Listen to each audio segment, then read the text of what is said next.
Les amis, bienvenue dans un nouveau TikTok. Je me suis rendu compte qu'en fait ça faisait longtemps que je m'étais pas juste posée comme ça. Et ça tombe bien parce qu'avant le week-end, je vous ai demandé de me poser des questions sur Instagram. Et j'ai eu des questions hyper intéressantes, à tel point que j'avais envie d'y répondre à l'oral et pas forcément à l'écrit. Première question, on va rentrer directement dans le dur. As-tu peur de vieillir? C'est vrai que j'ai jamais répondu à cette question. Récemment, j'ai découvert une citation de Cicéron qui colle tout à fait à ça. Ça m'a beaucoup fait rire. Les hommes sont comme les vins, avec le temps, les bons s'améliorent et les mauvais s'aigrissent. Je pensais que oui, je pensais que j'avais peur de vieillir, mais finalement, les vidéos me prouvent que non. Vous savez, je publie des vidéos chaque semaine sur YouTube depuis que j'ai 18-20 ans.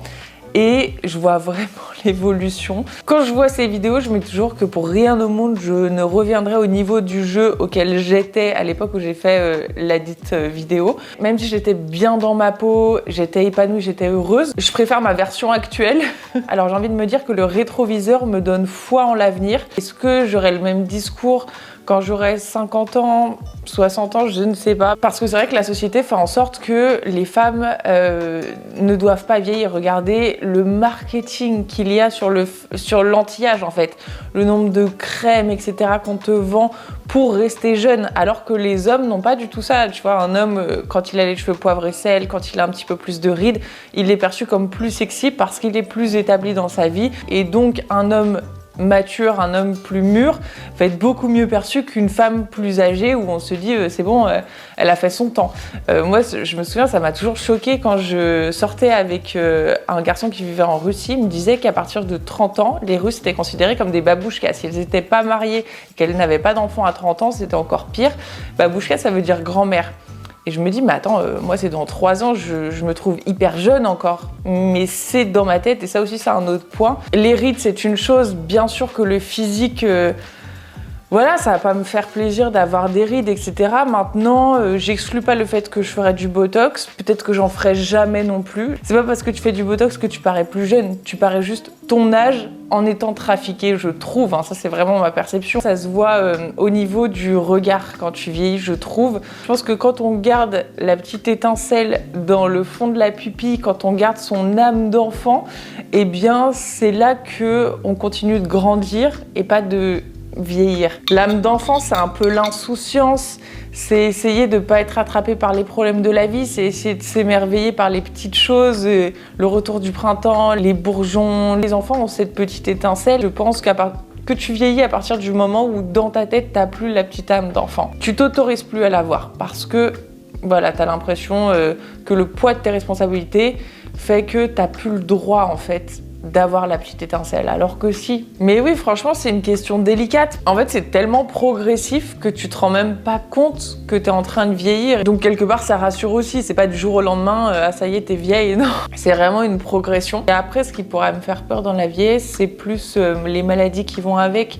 Tant que le physique, le côté superficiel, ce serait plus perdre ma mémoire, ce genre de choses. Et ça, bien sûr que j'en ai peur. Mais après, comme je suis pas du tout à cette étape-là, je m'en inquiète pas trop parce que tu vas pas te ruiner le présent en pensant à ton potentiel futur où tes capacités cognitives seront diminuées.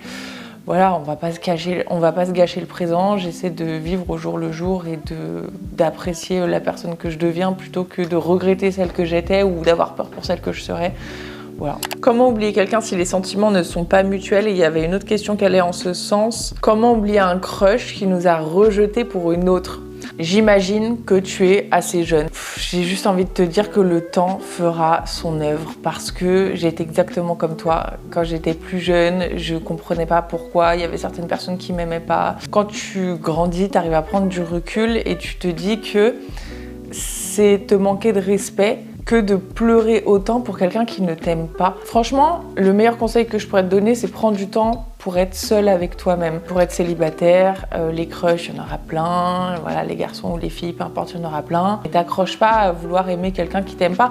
En fait, on ne peut pas plaire à tout le monde. C'est ça le grand dilemme de la vie. Même si tu es la plus juteuse et la plus douce des pêches, il y aura toujours quelqu'un qui n'aimera pas les pêches. Essaie, au lieu de faire miroir avec des gens, d'incarner ta propre énergie et de la semer autour de toi et tu récolteras des énergies similaires. Mais franchement, ça prend du temps. Faut pleurer pour des crushs qui nous aiment pas en retour. Voilà quoi, c'est la vie. D'après le moine Shaolin, il ne faut pas manger froid. Quid du matcha glacé, des glaces, des yaourts. Et puis d'après l'OMS, il faudrait manger 5 fruits et légumes par jour. Quid des jours où tu manges des pâtes le midi et une pizza le soir. Enfin, vous voyez ce que je veux dire? On sait ce qui est bon pour nous. C'est bien de le savoir parce que le savoir, c'est le pouvoir. Après, c'est pas grave de pas l'appliquer tous les jours. Vous voyez, si voilà, belle journée d'été, t'as envie d'une citronnade, bah c'est pas ça qui va te faire mourir. Vous voyez, il faut se faire plaisir aussi. C'est bien d'avoir la théorie. Maintenant, en pratique, on reste humain avec beaucoup de contradictions. Encore une fois, c'est pas parce que le moine m'a dit que c'était mauvais de manger froid, ce qui est vrai, que je vais arrêter de manger des salades. Après, on est tous complètement différents. Et moi, c'est vrai que je vais être moins sensible à ça qu'une autre personne qui aura plus de troubles digestifs, etc. Top 5 conseils en couple. Alors, j'ai fait beaucoup de vidéos sur le couple, donc je vais pas me répéter encore une fois. Je répète toujours les mêmes choses, j'ai l'impression, donc je vais essayer de vous dire des trucs un peu différents. Le premier auquel je pense, j'ai fait l'erreur. Franchement, ça, je plaide coupable. Lorsque vous êtes en public, vous êtes du côté de votre partenaire. Même si vous n'êtes pas d'accord, vous êtes du côté de votre partenaire parce que vous formez une équipe. C'est hyper important de ne pas humilier l'autre en public ou voilà, même si vous n'êtes pas d'accord, quand vous êtes en public, ne le montrez pas. Et ensuite, lorsque vous êtes en privé, là, vous pouvez vous expliquer, dire ce que vous n'avez pas apprécié, etc. Ensuite, deuxième chose que je pourrais vous dire, savoir mettre son ego de côté et sa fierté de côté. Quand il y aura des disputes, parce qu'il y aura toujours des disputes, même si sur les réseaux sociaux, vous voyez le côté rose des relations, etc., on va pas se disputer en caméra, vous voyez ce que je veux dire? Moi aussi, je me dispute avec William. La chose la plus importante, à mon sens, c'est que les deux personnes du couple comprennent que le plus important, ce n'est pas d'avoir raison, c'est de résoudre le problème. Donc, c'est pour ça que c'est hyper important de mettre son ego de côté, d'accepter de s'excuser. J'avais du mal à m'excuser avant de rencontrer William. Et j'ai été émerveillée par sa faculté à demander pardon, à s'excuser, à reconnaître ses torts, ses fautes, etc. Et il m'a beaucoup appris en ce sens. Et maintenant, j'ai beaucoup plus de facilité à dire excuse-moi, là ce que j'ai dit c'était pas bien, ce que j'ai fait c'était pas bien. Donc reconnaître ses torts, s'excuser et surtout mettre sa fierté de côté, son ego, on s'en moque en fait. En fait, c'est juste une preuve de manque de confiance en soi que de mettre son ego au premier plan et de ne pas lâcher sa fierté. Ce qu'on veut, c'est que le couple aille mieux. C'est ne plus avoir de problème, ne plus avoir cette dispute, c'est de la résoudre et de passer à autre chose en fait, parce que la vie est trop courte pour rester sur des disputes et sur des... Voilà. L'ego est le piège qui nous éloigne de ceux que l'on aime. Troisième chose, communiquer ses émotions. Lorsque je suis triste, je montre de l'énervement. Et il vaut mieux que je digère seule dans mon coin plutôt que je parle à ce moment-là parce que je vais dire des choses qui dépassent ma pensée, je vais être hyper blessante. Je le sais. Donc c'est pour ça que personnellement, quand il y a une dispute, je peux pas m'expliquer tout de suite. Je préfère vraiment prendre du recul. Ça, c'est important d'en discuter avec votre partenaire aussi. Et le fait de communiquer ses émotions, son ressenti, etc., c'est pas une preuve de faiblesse. Au contraire, c'est une force. Une force, mais aussi un aveu de confiance envers l'autre. Confiance dans le fait que la personne ne va pas vous juger et va recevoir votre émotion, ne va pas la balayer, elle va vraiment la prendre et essayer de la comprendre. Si la personne n'en a rien à faire de ce que vous ressentez, eh bien à ce compte-là, ce n'est pas forcément la bonne personne pour vous. Vous voyez ce que je veux dire? C'est justement dans les moments de conflit, dans la résolution de conflit, qu'on voit un petit peu si la personne nous correspond ou pas. Parce que quand tout est rose, quand tout va bien, voilà, il n'y a pas trop d'enjeux. Ensuite, quatrième chose, je trouve ça hyper important tous les jours d'avoir au moins une vingtaine de minutes où on est en train de communiquer avec la personne. Une relation, ça s'entretient tous les jours et pour moi, le temps de qualité, c'est hyper important. Et ça veut dire un temps sans écran, sans téléphone.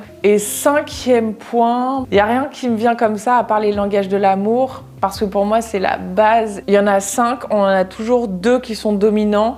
Les paroles positives d'affirmation. Je t'aime, je suis fière de toi. T'es une belle personne, je suis tellement fière d'être avec toi, je suis tellement heureux. vraiment les paroles encourageantes, positives. Imagine, la personne avec qui tu es, c'est son langage de l'amour, c'est comme ça qu'elle se sent aimée, et toi t'es tellement pudique sur tes sentiments que tu lui dis jamais, et que tu essaies de lui montrer en lui faisant des gestes en fait, parce que ça fait aussi partie des langages de l'amour, les gestes, les caresses, les massages, etc. La personne se sent pas aimée parce que vous lui dites jamais je t'aime. Comment vous voulez que ça fonctionne? Vous avez l'impression de lui montrer par un des langages de l'amour, mais qui n'est pas le sien. Après, ça peut être les actes de service aussi. Ensuite, bien sûr, recevoir des cadeaux.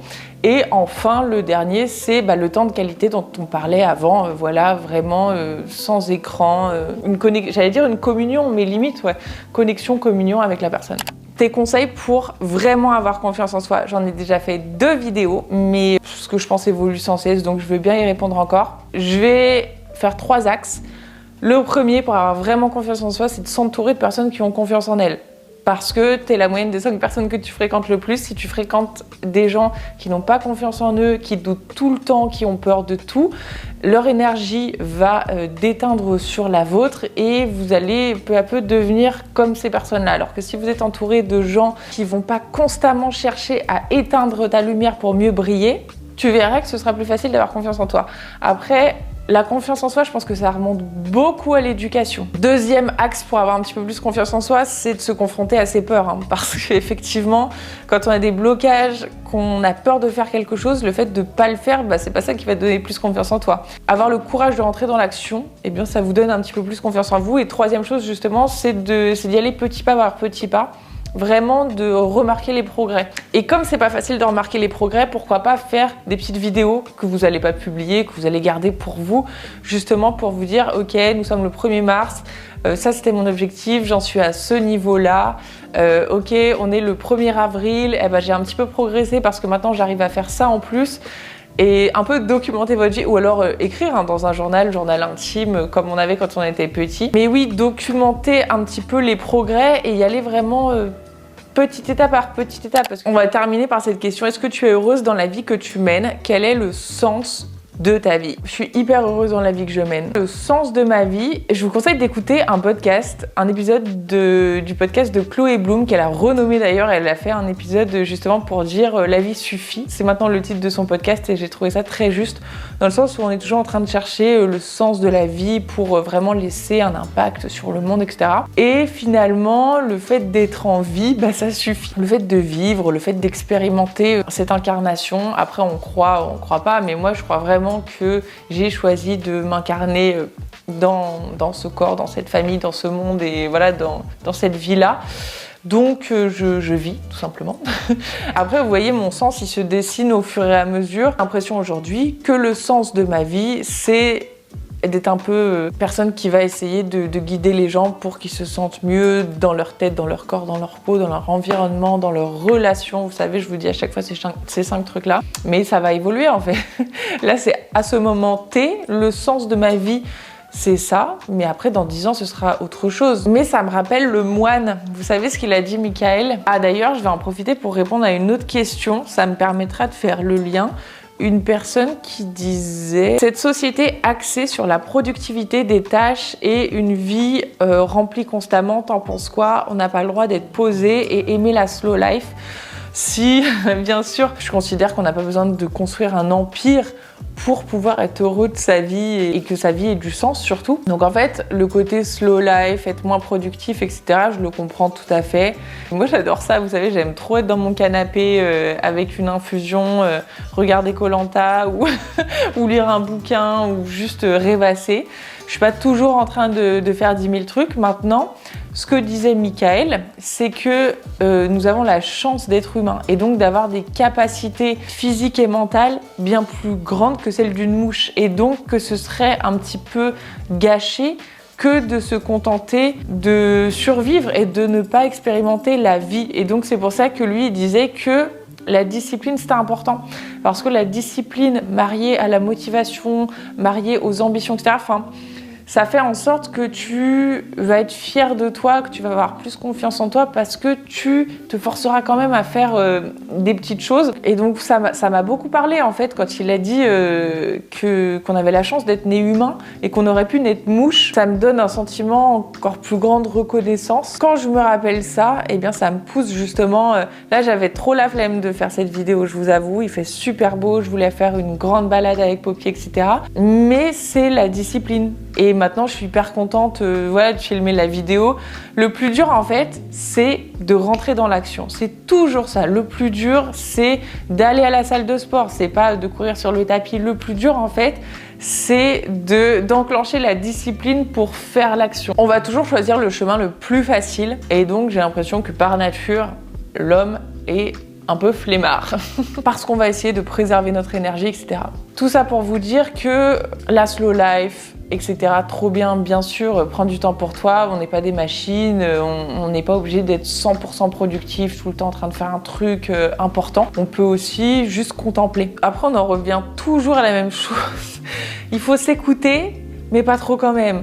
Il faut avoir de la discipline, mais pas être son propre bourreau. Enfin voilà, faut rester dans l'équilibre et je pense qu'il faut être aussi quand même assez logique, ça reprendre du recul et savoir relativiser, savoir s'évaluer, savoir s'adapter. Voilà les amis pour ce petit tuto qui est hyper spontané encore une fois. Je vous embrasse très fort, on se rejoint tout de suite sur Instagram et sinon dimanche prochain à 10h du matin pour une nouvelle vidéo sur YouTube. Prenez soin de vous, bye.